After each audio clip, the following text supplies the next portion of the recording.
Right news in details. Maharashtra deputy CM Ajit Pawar మృతిపై పశ్చిమ బెంగాల్ ముఖ్యమంత్రి మమతా బెనర్జీ పలు అనుమానాలు వ్యక్తం చేశారు. విమాన ప్రమాద ఘటనపై ఉన్నత స్థాయి దర్యాప్తు జరపాలని ఈ సందర్భంగా వారు డిమాండ్ చేశారు. సుప్రీంకోర్టు నేతృత్వంలో కమిటీ వేయాలన్న కేంద్ర ప్రభుత్వాన్ని ఈ సందర్భంగా వారు కోరారు.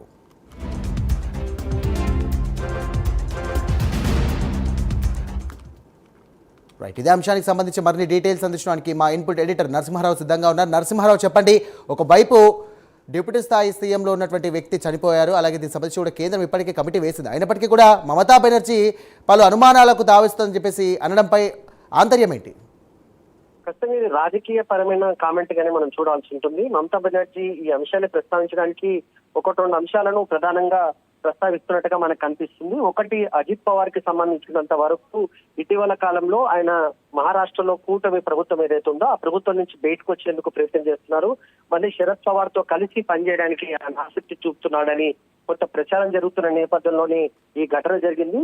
దేశంలో విపక్ష నేతలకు చాలా మందికి భద్రత లోపించింది అని చెప్పేసి ఆమె ఒకటి కామెంట్ చేసింది. నిజానికి అజిత్ పవార్ ప్రస్తుతం బీజేపీ ప్రభుత్వంలోనే ఉన్నప్పటికీ ఆయన కొంత ఇటీవల కాలంలో ఆ పార్టీ పట్ల కొంత కోపంగా ఉన్నారు. శరద్ పవార్ తో కలిసి కొంత లోకల్ బాడీ ఎలక్షన్ లో కూడా పనిచేస్తున్న నేపథ్యంలోనే ఈ సంఘటన జరిగింది కనుక దీనిపై విచారణ సుప్రీంకోర్టు నేతృత్వంలోని ఒక కమిటీ ద్వారానే విచారణ జరిపించాలి తప్ప మరి వేరే ఏ విచారణ వల్ల పెద్దగా ప్రయోజనం ఉండదనే అభిప్రాయాన్ని ఆమె వ్యక్తం చేశారు. ఖచ్చితంగా రాజకీయ వర్గాల్లో మమతా బెనర్జీ కామెంట్స్ ప్రస్తుతం కొంచెం ఇంట్రెస్టింగ్ గా మారాయి.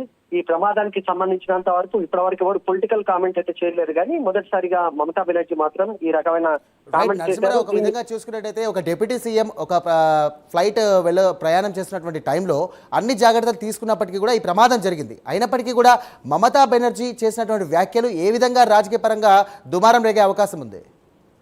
ఖచ్చితంగా రాజకీయ పరంగా విపక్ష నేతలకు సంబంధించినంత వరకు భద్రత లేదన్న అంశాన్ని ఆమె ప్రస్తావించారు. అదే సమయంలో అజిత్ పవార్ కి సంబంధించినంత వరకు ఏ రకంగా ఈ ప్రమాదం జరిగింది, ముఖ్యంగా కేంద్ర ప్రభుత్వం ఒక కమిటీని ఎలాగో ఏర్పాటు చేస్తుంది, దీనికి సంబంధించి ఏవియేషన్ డిపార్ట్మెంట్ ఎలాగో విచారణ జరుపుతుంది, కానీ ఆ విచారణ కాదు సుప్రీంకోర్టు నేతృత్వంలోనే విచారణ జరపాలనేది ఆమె డిమాండ్ గా కనిపించింది. ఖచ్చితంగా ఇది రాజకీయ వర్గాల్లో కొంత ఇంట్రెస్టింగ్ గా మారింది. ఆమె కామెంట్స్ కి సంబంధించినంత వరకు నిజంగా ఇలాంటి పరిస్థితి ఉందా అనే అంశానికి సంబంధించి మాత్రం కొంత చర్చ అయితే జరుగుతుంది. కానీ ఈ ఒకటి రెండు రోజులు మాత్రం ఇష్యూ పైన పెద్దగా మిగతా వాళ్ళు మాట్లాడకపోవచ్చు. ఎందుకంటే మనం ఉదయం నుంచి చెప్తున్నాం, అజిత్ పవార్ విషయానికి వస్తే మాత్రం అన్ని రాజకీయ పార్టీలు ఏకపక్షంగా ఆయన వకీల్ పట్ల ఆయన ఒక రకంగా పబ్లిక్ లీడర్ గా అతనుకున్న ఇమేజ్ ను అందరూ గౌరవిస్తారు. ఏ పార్టీలో ఉన్నప్పటికీ ఆయన మాత్రం ఖచ్చితంగా పబ్లిక్ లీడర్ గానే ఆయన గుర్తింపుంది. నరసింహారావు, ఒక విధంగా చూసుకున్నట్టయితే రానున్న రోజుల్లో బెంగాల్లో ఎన్నికలు జరగబోతున్నాయి. ఇప్పటికే కేంద్ర ప్రభుత్వమైన మమతా బెనర్జీ తీవ్ర స్థాయిలో అసహనం వ్యక్తం చేస్తూ ఉంది. ఈ వ్యాఖ్యలు ఈ బెంగాల్ ఎలక్షన్ పైన సంబంధించి కూడా ఏమన్నా ప్రభావం చూపే అవకాశం ఉందా?